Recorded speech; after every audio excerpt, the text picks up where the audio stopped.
All right, so how do I end my day?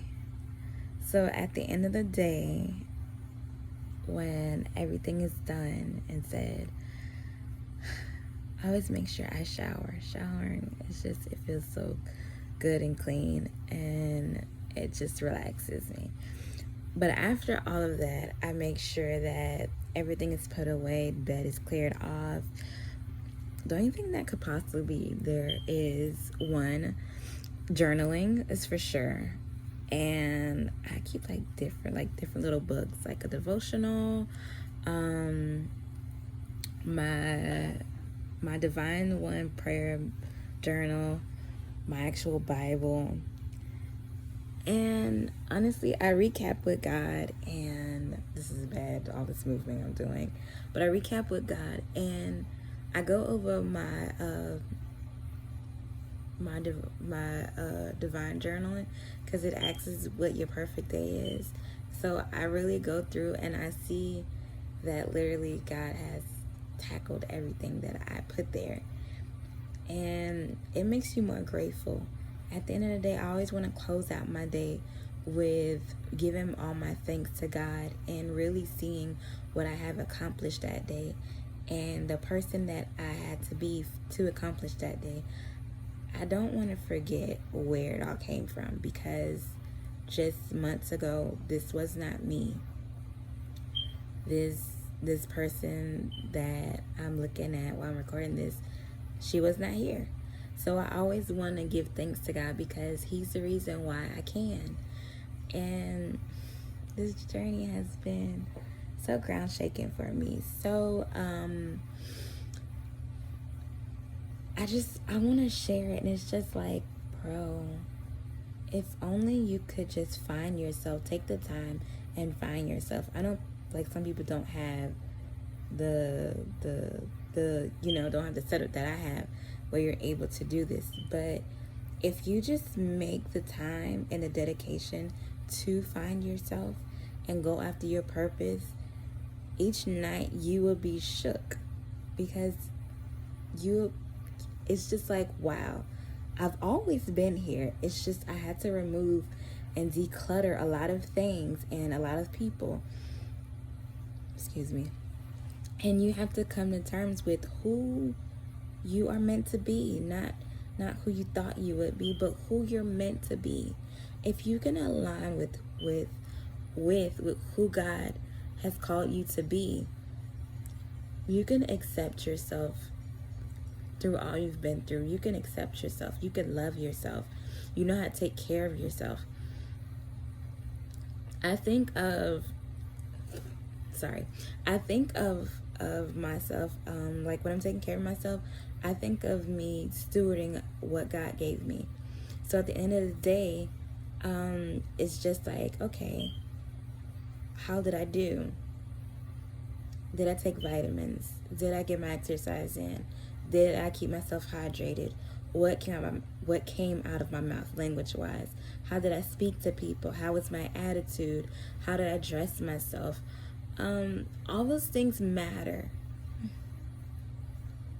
All those things matter. They matter. So think of yourself as taking care of what God gave you, being a good steward. And also, I bring to God all my fears, any fear that I had, or anything that I need to confess. I speak them out loud. I talk like I know that He's next to me, He's listening to me. I literally speak to God like this, like, Abba, this is what I felt today. This is what I'm feeling now. This is what bothers me. And I say the words, I need you to combat this. Literally.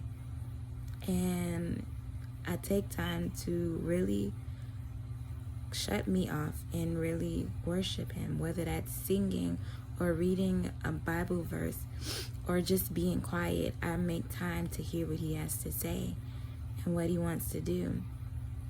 I think what's so important, I always, in the videos I talk about preparation, and At night when I pray and I'm getting ready to shut off and go to sleep, I pray and ask him, how can I serve you? Like, I know the next day is coming and I'm about to go to sleep. So reveal to me, how can I serve you? How can I be a part of what you're already doing? And I got that from Sarah Jakes Roberts. We love her. But yeah. The thing is I never want to go before God, and I don't want to be staggering behind him. You know, I want to be I want to be his partner in life. So a lot of times at nighttime, I have to sometimes go through the motions, whether that be to cry and be like, Lord, why isn't it here yet? Or why don't I see it? Or what am I not? You know, I have to let those emotions go. But then if those emotions be holding the mic for too long, I gotta shut them things off and like, Lord, before my will, what do you want to do? How can I serve your purpose? At the end of the day, I feel like I'm just a part of a bigger purpose. My little purpose is a part of his big purpose somehow. And as long as I play my role, his will gets done. I will see it mirrored on earth as it is in heaven. So how do we get here? I don't know. But yes, that's how I end my day. I literally bring everything back to God. And that's how I'm able to be content. Even when I don't see what I want to see so badly, or I don't understand at the moment like what's really going on, I just make sure I bring everything back to him. And if I'm feeling like I want to see it already, I tell him like, Lord, I want to see it already. Like, I'm tired of waiting. But you have to. Yeah, you express that, but you have to remember, God, your will before mine. It's like with Jesus. He knew that like, oof, that cross is going to be oof. But God, your will before mine. So I think that's very important. And that is how I close off my day. And by now, I've told you how I started. I encourage you to start your day somewhat. Find what fits your rhythm. I told you how to continue in your day after the morning. I've also shared a little of my testimony and how I started this journey. And here is the close off. This is how I end my day. And I would encourage you to bring your day at the end to God and really, really look for ways that you can do better each and every day. It's about the progress in your mind. If you can get through this mentally, you can walk through it. Oof. So this is Aunt Cam really checking off tonight. This is the last video for tonight. Good night, good people, and sleep tight.